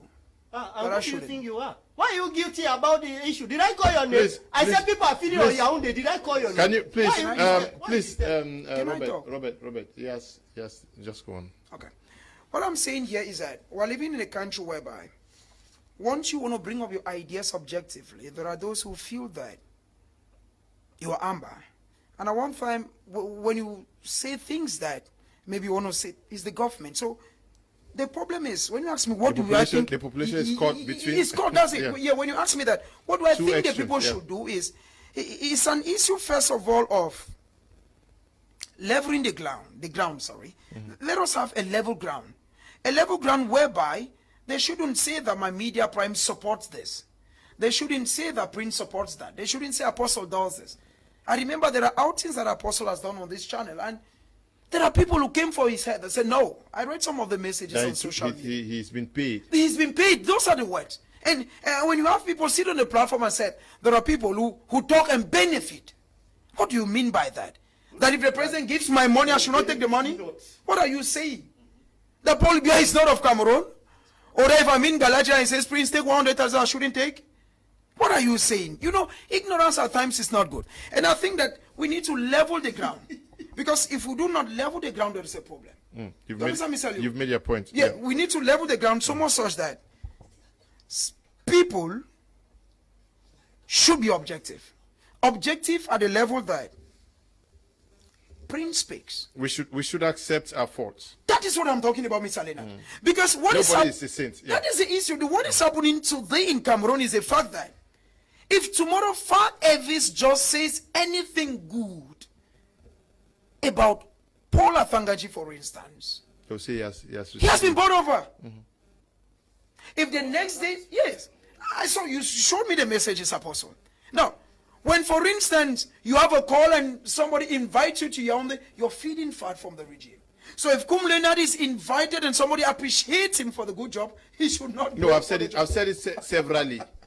I've said it severally. When they say, issue? I've said it severally So that that if is the problem. no, if I see the money, please, I'll go and get it now. I need the money. Sincerely, I'm very broke here, but if I see the money, I'll go and take. Yes. I just want to add to what Prince said. I think the CPDM has to have a, how do I call it, a convention with their panelists on how to educate them to preach peace. Because I think they are igniting this war and inflaming it more than any other party. When you come on TV platforms and you meet an already wounded individual and you insult him in his injury, the Englishman says you are pouring salt to injury. I think what should be our message now is a message of reconciliation and peace. What should be our message is not to blame parties, is to talk about the damages of what has happened to us. We should talk about the consequences and the ravaging effect of what we are going through to the economy and every domain. If at all we come to that consciousness, I'm sure even the persons in the bush, if they see the impact of what this thing is costing, not just us, but everybody, they will see they need to drop down their guns. And if also we talk to the government, not as if we are blaming them, but try to make them understand to see the need also to bring an end to the war. We are standing on the neutral ground and we are peace crusaders. It is not insulting people. I can tell you that from people who have listened from, most of the people who pick arms now and went to the bushes are people sometimes who are only acting out of revenge. The English, they used to say in pidgin that Nyanga the sleep trouble they come out of. Some people have been quiet at their own end. And then suddenly, unfortunately, the military barge into a community and then suddenly annihilate an entire family. The lone soul that has survived in that family will be left with no choice than to pick a gun. So I think we should come on TV platforms to try to see how to explain the damages of this crisis and try to call the attention of both parties to realize that there is no winner in any war. At the end of the day, all of us Cameroonians are losers. Kedia, there's need to tone down now. Yes. You see, with the crisis, as we earlier said, people being extremists, that's the problem we are having here. In this same platform, aside, it's quiet. I didn't call any name. They told me that I'm talking. No, that's not the point. No, I'm coming there. I am coming there. Please don't let me. No, I am coming there. They say I want to collect. I'm commercializing the CPDM to get peanuts from the CPDM. That's what I said. I didn't answer. I didn't call anybody's name. I continue my analysis. I don't know why it's disturbing others. Let's talk now about the issue of peace. As we preach peace, the people are seeing. When we talk of peace, the people are seeing. But the main issue I know, maybe when I say it will be because I'm talking on behalf of the CPDM, but the main thing I'm saying is that when you castigate the government, like Mr. 5F is here, who called the government kangaroo government, call them terrible name. He is there. I'm not seeing him in set. I'm not seeing him being arrested. I'm not seeing it. Mr. Apostle is there. He has said things here. I've never seen him that a convocation has been given to him or whatsoever. I don't know. Except social media attack where we don't know where it is coming from. Because if social media attack was actually killing, on this platform, I should have been dead already if actually social media is supporting. So I am saying that I'm getting confused here, sir. All of us should stop blaming that the military is the government are extremists or blaming that the Amber. Actually, I'm honest with you. The Amber, they are extremists. Much more extremists than the government. Because I've seen people insulting the government. They are going on very well, feeling free. But those of the Amber, if you say anything, like some of us that say they should drop all their arms, they have another definition. We've seen our faces all over with red mark on it. I've seen my threat all over. But people that speak against the government, I've not seen any of them being arrested or any convocation. I've not seen it. So at the end is that after all this, for us to get to peace, we should also say the truth. The president, the head of state, said there is a problem. He acknowledged that there is a problem, and we are looking for solution. And the way to this solution first is for those in the bush to drop their weapon. When they drop their weapon, Cameroonians will keep on dialoguing as loving people. That is it. If they don't drop their weapon, the government, the military, which is there to protect the sovereignty, will not drop its weapon. As we are calling for peace, dialogue, and negotiation to continue, please, those in the bush, drop your weapon. I appreciate those that have dropped theirs and they have seen the light of being Republican. I appreciate them.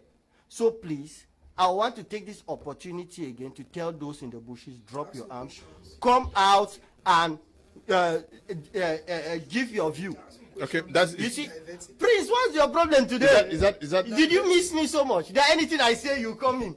Are you the moderator? Please. You are not the moderator. Order, please. Robert, what's the problem now? Calm down. Everybody's attacking. Calm down. Yes. No. Because I'm not saying what people want to hear.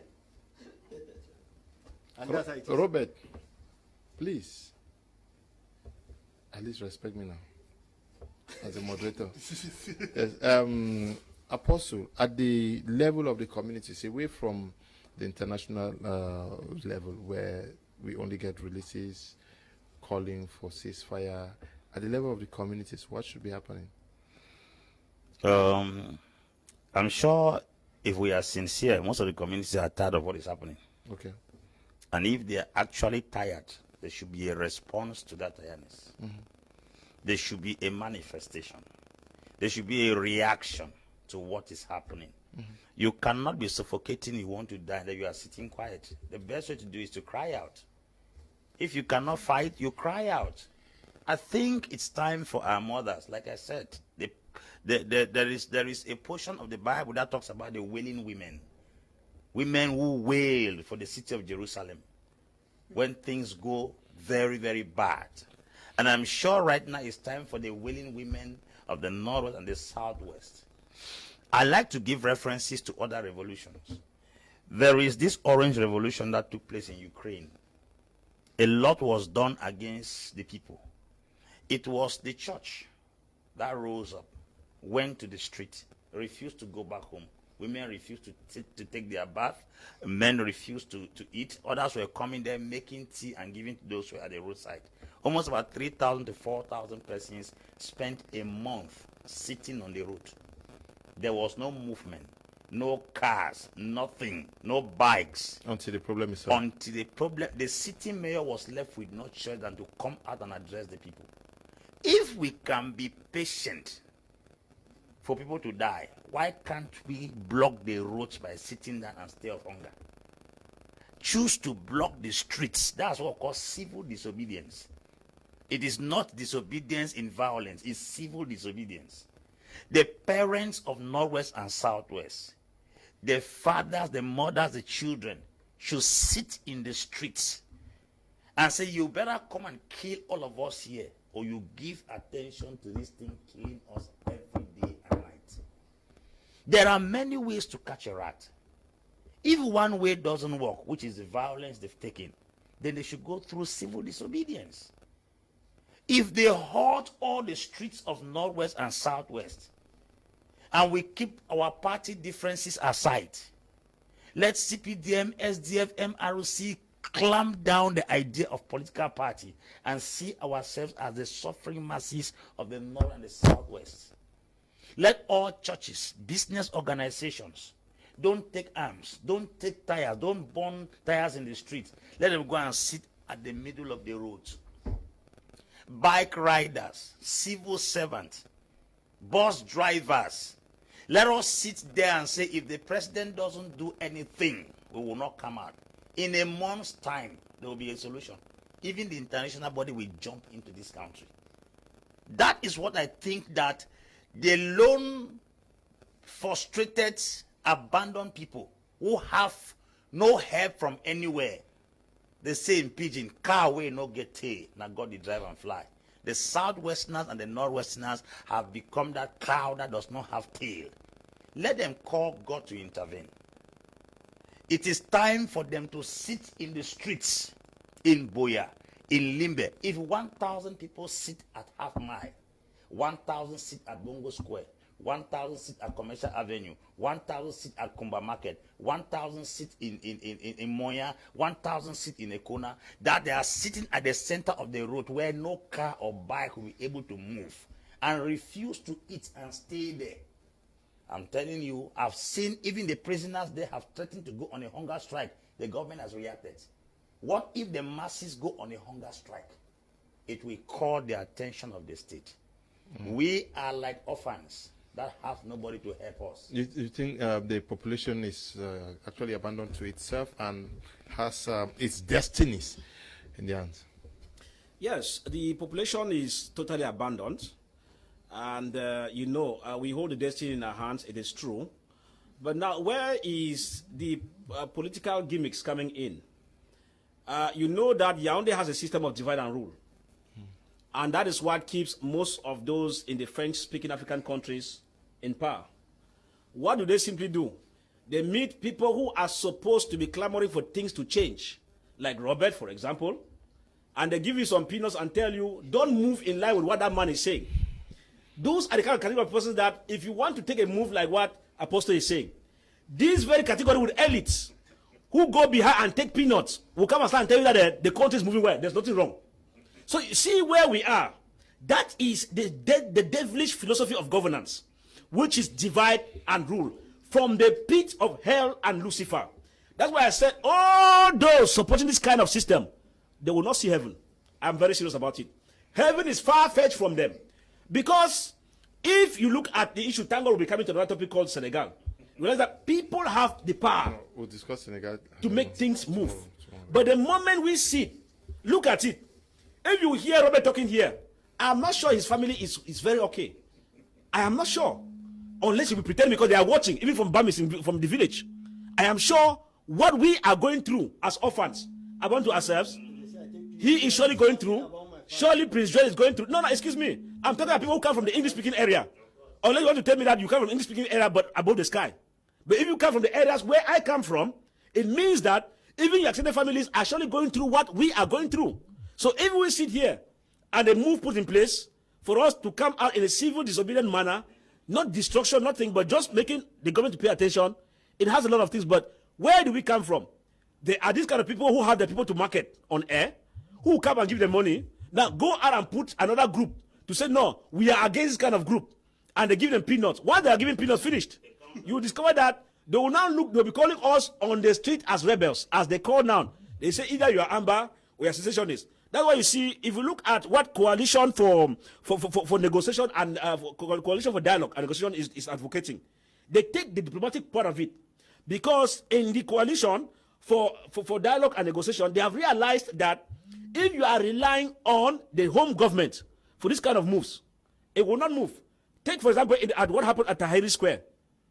Just that civil disobedience removed Hosni Mubarak, who had even military more than what Cameroon is claiming to have. Because I heard Kenya say something here that we can even offer some of our bees to go and help America. Can you imagine? You see how when people are drunk, mentally deranged, you hear the kind of things they say.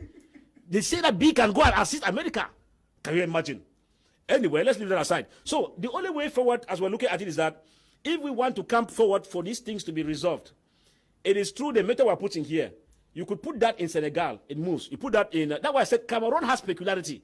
The crisis in Cameroon, if you succeed in analyzing it, know that you can analyze any conflict around the whole world because the complexities are unique to the foundation of the conflict we are having here.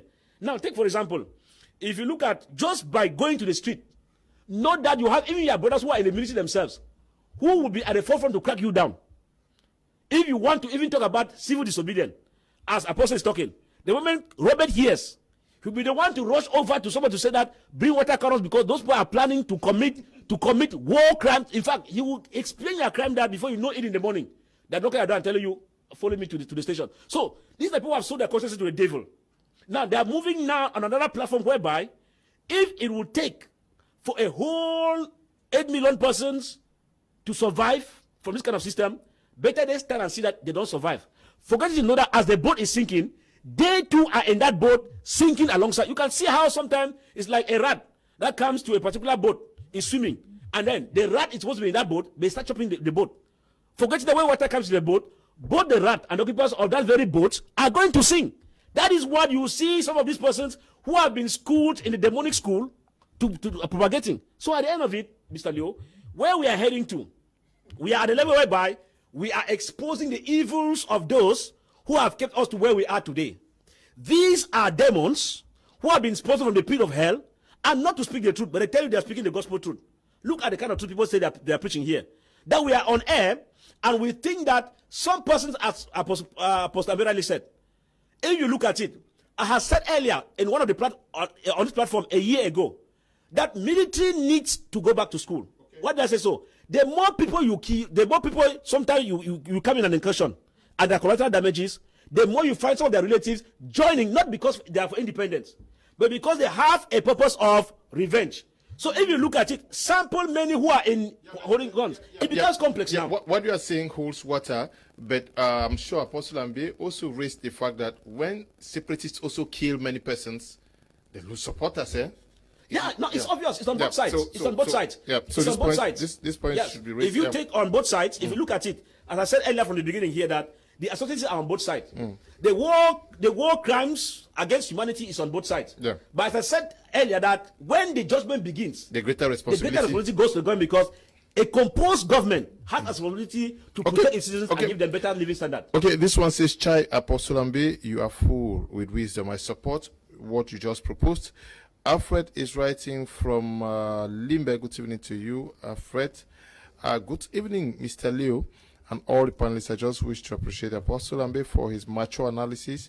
He speaks with a lot of wisdom, and I think this is what Cameroon politicians are lacking. We have a pertinent issue at hand, and I think the core value as of now is peace, and not quarreling like what some of your panelists are doing out there. Please, I think such debates need well knowledgeable and wisdom-filled people like Apostle Ambe, neutral people, and not supporters of separatist and the CPDM. Thanks, Prince Robert is writing from Boya. Good evening to you. Good evening, Mr. Liu. This is Derek writing from Yaoundé. Good evening to you, Derek. Prince Joel, there is need for the population to see what they can do to help themselves, because like almost everybody is saying, they're caught between two extremes. But do they have what it takes to call both government and the separatists to halt hostilities? Because we are talking about calls that are coming from out of the country, but can the population themselves? We had a debate already on this. Sure, Mr. Liu, I think that, yeah, the population can, just like Apostle said, the population can actually compel both the separatists and the government. But I think on this part, the government, because, Mr. Liu, I've always said on this platform and other platforms that if there is an Anglophone crisis, there is a government. The government has started by denying it. The government, like Apostle said, I just believe that, like one of the viewers said, Apostle said it all, because we have a group of guys. If you even go to the First World War and Second World War, go to the First World War, you have a group of people who were just there, who started with bow and arrow, with catapults, and later on, they're using grenades. That's how the Anglophone crisis started. It means that you have people who had, we feel that we have problems, and the government says the problem doesn't exist. And progressively, the people, some of them now, they come and do what they call avenge. They want to feel that my house, our house has been burned down, my whole family has been swept off, I don't have anything, I'm the one left alone, what do?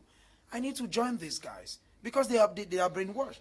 You'll agree with me that, Mr. Liu, those, during the First World War, or the Second World War rather, during the Second World War, those soldiers who left Africa and actually took part in the combat, when they came back, they acted so much in the spirit of nationalism, because they were telling their brothers, we should.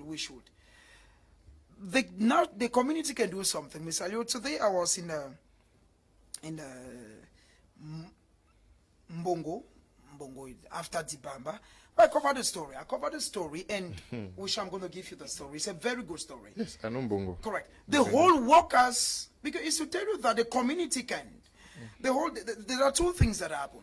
The guys are saying that they've not been paid. They work for Sokapam? They work for Sokapam. Iran. Okay, Iran.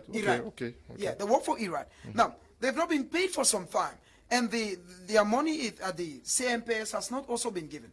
And now, because they have somebody who is a president of their syndicate called Jonathan, now, the boss who has relations in Yaoundé now frames up a story.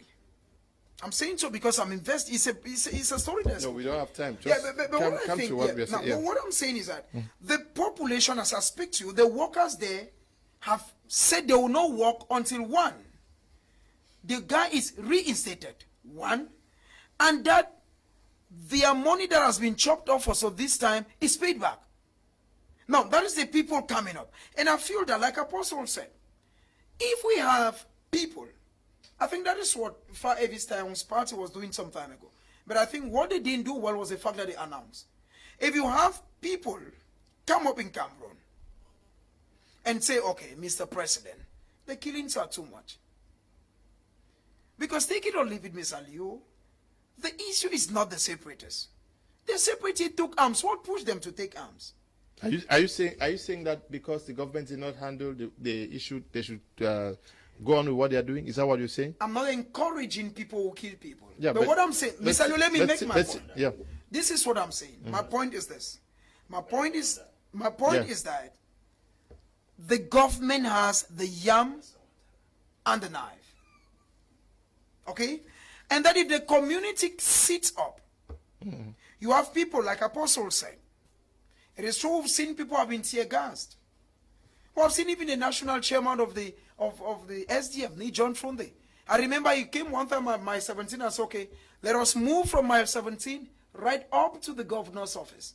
The consequences were enormous. We've seen people who've come up, women in Bamenda, in Boya.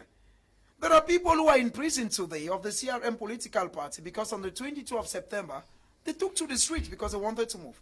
So I just feel that, Mr. Liu, the community can, but their hands are tied. Why? Because we are living in a system whereby once you dare come up and criticize the government, you are a terrorist, you are an amber. Once you support the government, you are a blackleg at the part of the government.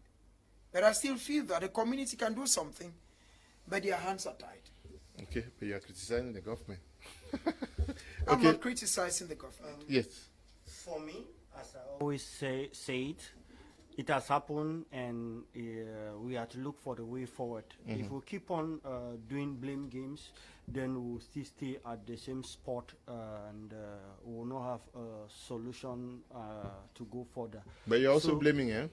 Yes, as I always said, I have been saying it here, that when you are pro-government, they call you names now, demon, this and that. When you are not this, I really sat quiet when you read one of the message where caller wrote that I appreciate Apostle Ambe. He's not like the others that they are supporting Amber and supporting the government. That's one of the message that you wrote, and it kept me reflecting that what's the way forward? Supporting games, blaming games. We need to look for the way forward. And I still say it. The way forward is for those in the bush to drop their arms. If they drop their arms, we will keep on dialoguing and things will go further. Now, the truth is, since this crisis started in 2016, we realize that many things have changed. And the government has recognized many things. And people of the Northwest and Southwest region, they have their change and things are evolving. I think it's time for us to tell those in the bushes to stop. And about if the citizens or the people of Northwest, if they can move, yes, they can move. I remember the famous, if I'm not mistaken, was it 22nd September, where people came out from all subdivisions and divisions. I don't think anyone was killed that particular day when the masses came out. No one was touched. And we have also seen people going in the villages and chasing out amber fighters in their villages. We've also seen that. So I still think the masses have their place, and the masses is the last power of the state which they have. So because the government is there, because the masses are there. So I still think that the people of the Northwest and Southwest region have their own part to play. The fact is, we are, I don't think we, I'm not a separatist, and most of them are not separatists. So the aspect of separation is out. Now, if the aspect of separation is out, it means that those with arms are not there. Fine. I've gotten many proposals in this platform how the people can go ahead except through picking arms, which I still say that is democratic, is their view, is their right. But picking of arms is what I keep on decrying, because when these arms are there with these boys and the military is there to protect the sovereignty of the state, people will keep on falling. And the military cannot drop because the military is there to protect the state. So if we are honest, that is what we'll say. And I think that if that is done, then it will be a lasting solution to bring out peace. As Cameroonians, we have our problems. We'll keep on discussing, we'll keep on solving our problem to get back to peace. So that's my view. Okay. Many persons, we have to end at this juncture. Many persons are writing to say they are glad to see the kangaroo man. Many messages are saying they are welcoming you, Far Evis Tayong, that they've missed you for some time. Far had other duties. He went to do some documentaries back there in the villages and get in Gunuku to have a real taste of what is happening. So he knows what he's talking about when he's talking the way he does. We want to thank you all who took time off to watch the program. We would have loved to discuss about Senegal today, but tomorrow we are going to be focusing on the National Assembly as they commence a session. We also are going to be talking about Senegal, what went wrong with Senegal and what lessons to be drawn from what took place out there. Sad note, the Prime Minister of the Ivory Coast, we are getting information that he's no more. Ahmed Bakayoko is said to have died today, this evening. We are going to seize this opportunity to wish our sincere condolences to the loving people of the Ivory Coast. We want to say thank you, Apostle Ambi Valentine, for coming. Thank you, Mr. Lou. It's always a privilege to contribute my modest ideas to the well-being of our country, Cameroon, Africa, and the world at large. I might not be what you want, but I think I'm trying my best. God bless you. Thank you too, the Kangaroo Man, Far Vistayon, for coming. Yeah, thanks very much. Just like the members of the party, CRM will be obviously a grand show in Douala with the coming of the first Vice President Mamadou Mota, who had been released in prison and will be visiting the party here in the Littoral region, which all of us will be present. All the same, I think I'm glad being here today, and we shall continue to expose the kangaroo system until the right things are done at the right time. Thank you. We equally want to say thank you to you, Prince Joel, for coming.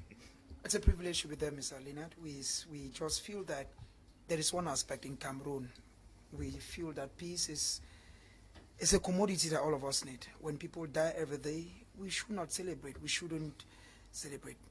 Okay. A special good evening to the peace-loving people of Misadia subdivision. Okay, good evening to all. Congratulations to you all. Special greetings to my friend Mr. Tayon Elvis. I miss you and your wisdom and other wisdom, brother Apostle Ambi. Please, you guys, keep emotions behind. Let's face reality. Otherwise, one morning, even those in Yaoundé will find ourselves in the bushes. Luis, writing from Bomenda. Please greet me, my friend, Mr. Elvis Tungo Luis. Okay, thank you for coming too. Thank you very much. It's a pleasure to be here. I'll call on the people of the Northwest and Southwest to be very resilient at this moment, and they should be aware that the President, the head of state, is doing everything possible to bring back lasting peace. We've seen how everything is reducing there and peace is coming. Thanks for inviting me once more. Okay. We want to thank you all, Desmond and Eli Bertrand and Noel. Thank you all for producing the program this evening. And to you, Didi Banderas, the big guy who has Banga School out there in Kumba. And the population of Kumba, we send you greetings, and not forgetting you, Tabi Tambe Bryant, who is supervising our work out here. Stay blessed. Bye-bye.